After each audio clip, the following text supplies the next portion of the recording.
Existem muitos aspectos a se considerar para definir uma pessoa espiritualmente profunda ou superficial. Por exemplo, uma pessoa é profunda ou superficial espiritualmente para quem? A partir da perspectiva de quem? Dela mesma? Das pessoas à sua volta? Ou a partir dos conceitos definidos por Deus na Bíblia? Medir a sua própria profundidade espiritual não me parece muito confiável, afinal, nós tendemos a confundir intensidade com profundidade. E fazer uma autoavaliação sobre esses temas não soa muito coerente, pelo menos é isso que eu acredito. Já a partir da perspectiva dos outros também não serve muito de parâmetro, porque a maioria das pessoas que a gente conhece não convive 24 horas por dia com a gente. Por isso, eles vão precisar nos definir por aquilo que eles ouvem sair da nossa boca. E como bem sabemos, a nossa geração, ou pelo menos a maior parte dela, não carece de argumentos e nem de conhecimento de palavras de sabedoria. A geração dos anos 90 para cá tem um repertório muito convincente, tem uma boa instrução e uma ótima desenvoltura retórica. Cara, eu me lembro de muitas vezes que eu recebi elogios sobre maturidade ou profundidade espiritual depois de uma pregação. E na maioria das vezes de pessoas que não me conhecem fora daquele ambiente. Ou seja, baseado no que eu fui definido como alguém profundo espiritualmente? Baseado na minha boa pregação? Talvez na minha oração, na entonação de voz correta? Ou então por causa do quanto que Deus me usou com graça e poder naquela oportunidade? Enfim, quais bases nós definimos para avaliar a profundidade espiritual de outra pessoa? Eu não creio que nós somos capazes apenas pelo que nós ouvimos em suas palavras. Mas e para Deus, gente? Como que Deus define profundidade ou superficialidade nas Escrituras? Alguém cheio de Deus, por exemplo, não necessariamente é profundo. Deus se revela à medida que é desejado.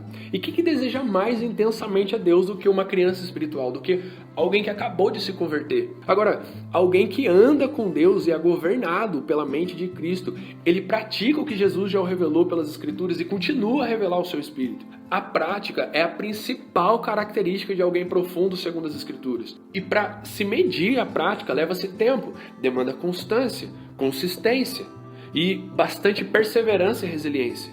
Antes de ler essas duas passagens para a gente fundamentar tudo isso, deixa eu te pedir algo bem rapidinho. Se você gostar desse conteúdo ao fim do vídeo, se inscreve no canal, dá um like para fortalecer o trabalho que é feito por aqui e deixa um comentário sobre qualquer assunto que você quiser, ok? Eu vou ter o prazer de poder respondê-lo. Filipenses, no capítulo 4, nos versos de 8 ao 9, diz assim: Finalmente, irmãos, tudo que for verdadeiro, tudo que for nobre, tudo que for correto, tudo que for puro, tudo que for amável, tudo que for de boa fama, se houver algo de excelente ou digno de louvor, pense nessas coisas. Tudo que vocês aprenderam, receberam, ouviram e viram em mim, ponham-no em prática, e o Deus da paz estará com vocês. Tiago, no capítulo 1, os versículos 22 ao 25, também está escrito: Sejam praticantes da palavra, e não apenas ouvintes, enganando-se a si mesmos.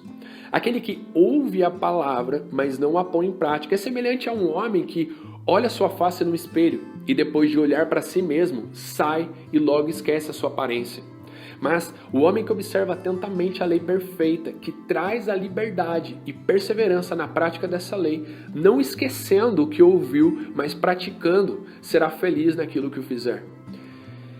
Nós vemos nessas duas passagens algo em comum e que vem de encontro com o que nós estamos falando.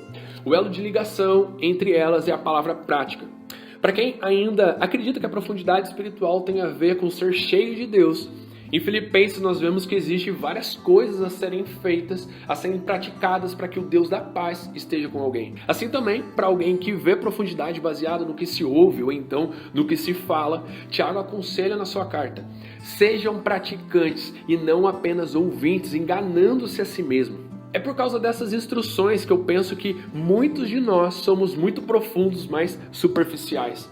Nós somos cheios de argumentos, cheios de palavras de sabedoria, falando sobre coisas espirituais como quem conhece as Escrituras, como alguém que anda com Deus. Mas quem realmente somos quando ninguém está nos vendo?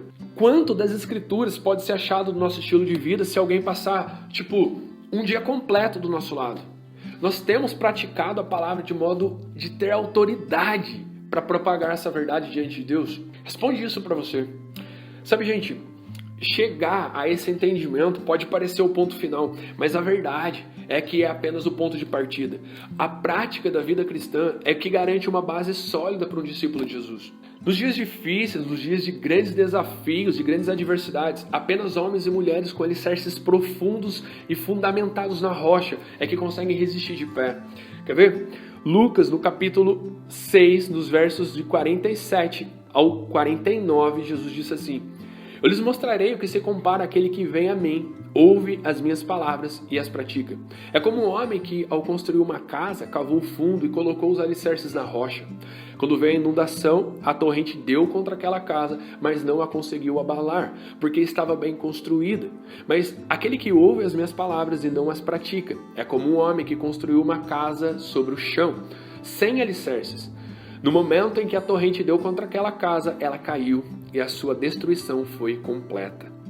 Sabe, gente, quão profundo todos seríamos se nós praticássemos metade daquilo que nós já aprendemos a reproduzir por palavras. Quão madura seria a Igreja de Cristo se, na sua totalidade, ela trabalhasse o discipulado como uma preparação para o fim dos tempos, que é totalmente apoiado numa vida prática, com base em tudo que Jesus nos ensinou através da sua própria vida. Sabe, todos precisamos ir mais fundo em Deus, conhecê-lo amplamente, acessar lugares onde as águas não dão mais no tornozelo, nem mais nos joelhos e nem mais nos lombos. Todos precisamos atravessar aquelas águas que só se passa nado e mergulhar no rio que não se pode passar andando.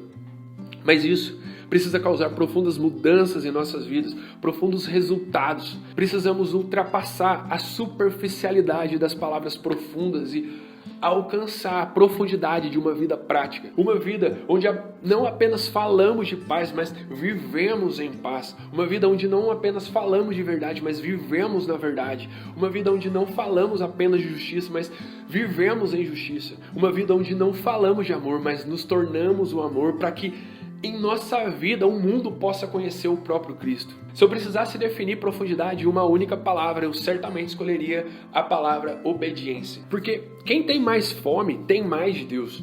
E quem tem mais de Deus precisa obedecer mais. E quem obedece mais é quem mais coloca em prática o que ouve de Jesus. Por isso, é aquele que alcança o lugar de maior profundidade no Senhor. Que essa reflexão alcance o seu espírito e te leve a refletir sobre o que verdadeiramente significa profundidade a partir dos olhos de Deus. Se você gostou, então curta, comenta, se inscreve e compartilha com alguém. Que Deus abençoe a sua vida. Fiquem todos com Jesus, beleza? Falou, valeu, até mais.